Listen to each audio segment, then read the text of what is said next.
And I tell you, make friends for yourself by means of dishonest wealth, so that when it is gone, they may welcome you into your eternal homes. Come on, Jesus. What is this anyway? Telling me to be dishonest, to steal from my master, and that's okay? You're going to love me anyway? Is that what it says? You're going to love me anyway. Wow. What a message. Regardless, you're going to love me. Today I want to talk about this parable of the dishonest employee. And I'm preaching on it kind of on purpose because it has been such a very difficult parable to deal with that preachers and scholars over the years have shied away from it. They don't like to talk about this. This is not to Jesus as their understanding. Go out and steal and tell others to do likewise. Just doesn't add up.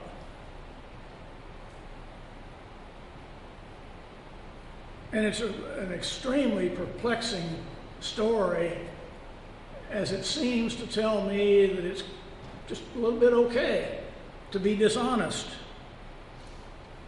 How can that be?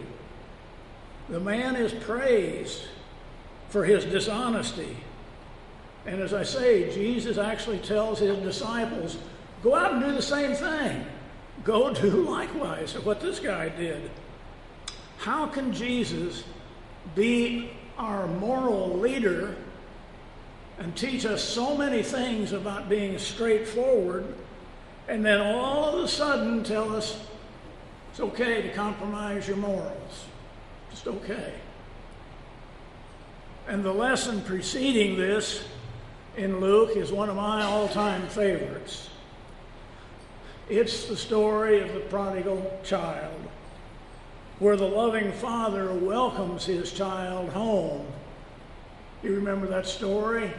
The child begs for his share of the inheritance and wealth, and he gets it. And then he goes out and he squanders, according to the scriptures, squanders his inheritance, which doesn't mean just money and things.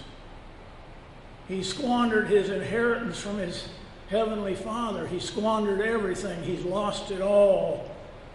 And so, in that story, Jesus seems to tell us the same thing that he does in this story. All is forgiven. It's okay.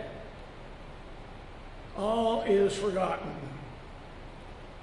How can those of us who are really upright, real, religious Christians feel when all the low-lifers around us are treated exactly the same as we are? When we live our lives properly and they don't. And yet they are given the same kind of love and treatment that we are. That's a tough kind of grace, but it is our grace that we have to understand. And here in this message, this wealthy landowner, he heard about his manager who was incompetent, or a thief, or both. And so the rich man called this manager into his office, and he fired him right on the spot. He says, clean out your office, get your accounts, your stuff out of here, and turn your account books in and get out. And even though this manager was incompetent, he sure wasn't stupid. He knew that he was on the verge of losing everything. And he might even have to go dig ditches for a living. And he said, I'm not strong enough to do that. I can't dig ditches for a living. I don't want to be a beggar. So he decided that before everything got out of control, he would do just a little bit of damage control. And he thought, you know, if I do it right, I can worm my way into the good graces of some of these rich folk, and then I'll be taken care of. And he even convinced himself that some of these people probably owed him some favors big time anyway, and this would just increase the fact that they owed him big time. So he develops these schemes, and he develops a scheme which makes his boss seem generous and makes him see industrious and working in their behalf. And there's a description given by another pastor, Robert Queenie, and he gives this story. He says, "This conniving scoundrel immediately rushes down to Reuben Levine's olive factory, and he offers him a deal. He says, 'Reuben, you're the olive king of Galilee, but you're behind on your payments to my boss. And you know how much I have valued our friendship over the years. Well, I'm going to help you out because we've been such good friends. You owe my boss 800 gallons of oil. And I pleaded your case to my boss, and he said, well, if he'll pay it today, I'll settle the debt for half, for 400 gallons of oil.' Well, Reuben was thrilled with that, to cut his bill in half, and jumped at the chance and paid off his debt, reduced by 50%. So immediately, this scheming manager heads off to Sam Shapiro's grain farm. And he says, 'Sam,' he says, 'nobody in this valley raises as much wheat as you do, and I know you could probably afford to pay what you owe my boss. But I've told him what a valued person you are, and he agreed, and so he gave me permission to offer you a deal.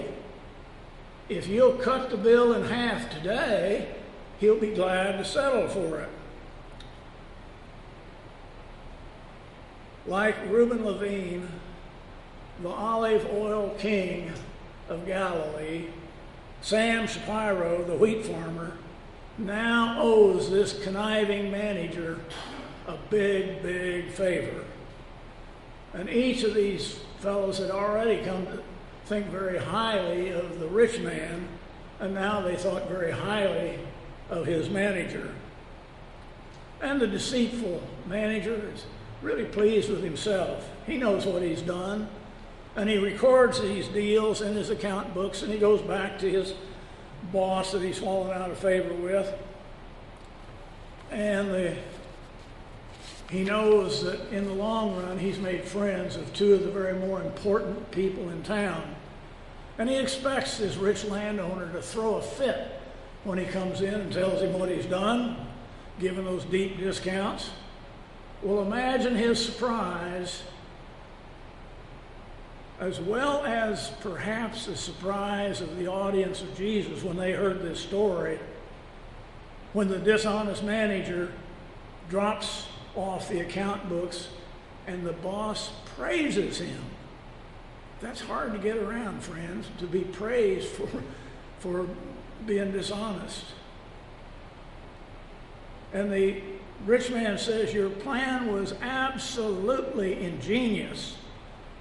He says, you have greatly enhanced both of our reputations by using my money. In doing what you have done, you put me in an untenable position. I can't go to Reuben and Sam and tell them you didn't have my permission to do that, because then I'm going to look bad. And even though you were not authorized to do it, I'm really not angry at you. I am just amazed at how clever you have been to get around this situation. And so Jesus follows this part of the parable with some very curious comments. He says to his audience, I tell you, make friends for yourself by means of dishonest wealth, so that when it is gone, they may welcome you into their eternal homes. And Jesus concludes this discussion with the familiar, no slave can serve two masters. You cannot serve God and wealth. Well, as I said earlier, there are just not a lot of preachers that really welcome the chance to preach on this parable. How do you justify giving praise to a scoundrel? It's just not in keeping with the other teachings of Jesus. And it's easy to see why there is no particular agreement on what this parable means. Almost every reading that I consulted in preparing for this sermon has a different interpretation on the meaning of the story.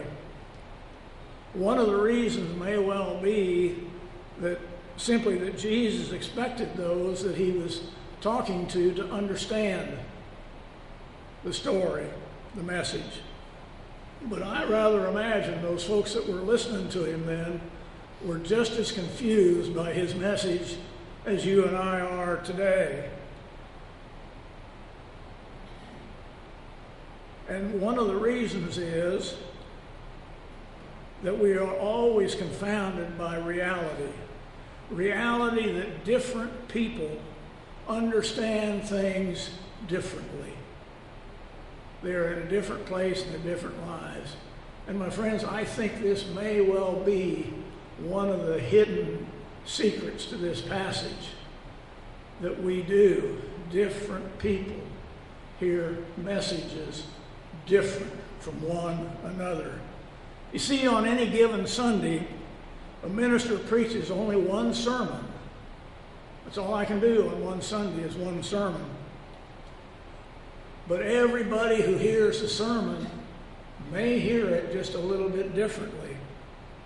There are many times people say to me as they leave church or the next day or so, I really liked what you said when you said da da da da. And I'm thinking to myself, did I really say that? Sometimes I think, boy, that was brilliant. Did I really say that? They have heard something that I wasn't aware that I said. You see, we do hear things differently, and that may well be one of the underlying values of this particular parable. And I know that Bill has had that same experience in his preaching, that people heard his sermons and told him what he said, and he wondered, did I really say that? That's not unusual. But I want to offer to you three other possibilities about what this parable might mean to us. First, some people heard this message in Jesus' time for Jesus just to simply be saying, hey, it's only money. Don't make a big deal out of it. It's just money. And if you remember the context, Jesus had finished telling that parable that I talk about, the lost child, the prodigal child, the story of this willful child who demanded his inheritance. And then he ran off to a far distant country and he wasted all of his money. He goes home and the father welcomes him with open arms. Imagine that. He comes home after wasting everything and doing all kinds of terrible sins. And the father doesn't sit there on the throne waiting for him to come back to him. No. He runs down the path with open arms, and the son begins to tell him how he has wasted all of his inheritance, how he had been sinful, how he was totally unworthy. And the father says, I don't want to hear about that. I know that. And then he says, get the best clothes, get the best ring, get the best shoes, go out and kill the fattest and the tastiest calf. We're going to have ourselves a party. That who was lost has come home. Jesus is simply saying yes to all of us, to you and to me this morning. I know the bad things you've done. I've known where you've been weak. I've known where you're not strong. And I know about that. That's not what my interest is. My interest is that you are mine and you are home. My interest is that I love you and I forgive you. And that's what he is, the other message he's talking about in this message this morning. And it gives us hope. Because it says to us, if that rascal manager can do these dastardly things and God can forgive him, then there's hope for me. Whatever I do, God can forgive me too. You see, great heroes of the Bible are shown to be frail human beings. Jacob, who was the patriarch, deceived his father, he cheated his mother or his brother, and he scammed his own father-in-law and most of the flock. David, great King David, lusted after a neighbor lady. He committed adultery. He got her pregnant. And then he went out to figure out how to kill her husband. The apostle that Jesus chose to head the church, Peter, denied he even knew the Lord 3 times in one day. And imperfect people, like ourselves, can be forgiven. Imperfect people, like he describes in this and other passages, are forgiven. You see, they may not be the central the central message of that parable about the dishonest manager, but it is what many people hear, because that's what we need to hear. Let me suggest 3 lessons to you from today's parable. 1, it's only money. It's a renewable resource, not a holy object. The message being, don't worship your money. Use it only as a tool for doing good. 2, friendship and good reputation count far more than money. In fact, wise people will use money to do good and thus to improve their reputation. And finally, 3, even less than perfect people like you, like me, stand a chance with God. Thanks be to God for that. Amen.